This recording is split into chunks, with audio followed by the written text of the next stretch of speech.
रायगड़ा चैती महोत्सव उद्घाटित होइछे। जिलार संस्कृति गणपर्व चैती पाई मां मझी घरियाणी मंदिर आसीथिला कलश परे जगन्नाथ मंदिर आज्ञामाल अणाई महोत्सवर शुभारंभ करा जायथिला। प्रथम दिन में मुख्य अतिथि भाव में जोग देइथिले मत्स्य और पशुपालन मंत्री गोकुलानंद मल्लिक। सभा आरंभरू शिवस्तुति करा जाई डंगरिया कंध और लांजिया सोरांक पारंपरिक नृत्य परिवेषण करा जायथिला।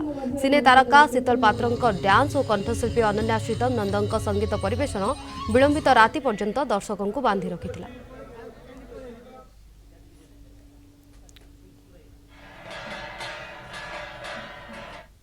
दिव्य आयोजन विभिन्न स्टॉल 300 ऊर्ध्व स्टॉल पड़िबा आदिवासी भाई भौणी मानकर कला संस्कृति परंपरा को सम्मिलित करवा एवं ताकू उज्जीवित करवा आग को नेबा पाई आज देखिचंती गोटिए मंच रे दल मत निर्विशेष आमर समस्त विधायक बंधु माने जिला प्रशासन एवं सरकार समस्ते निष्पत्ति जे आमे एई रायगड़ा अंचलर विकास करवा जनजातिर विकास करवा आज समस्ते मन बलैचंती चैती मंचर परिवेशन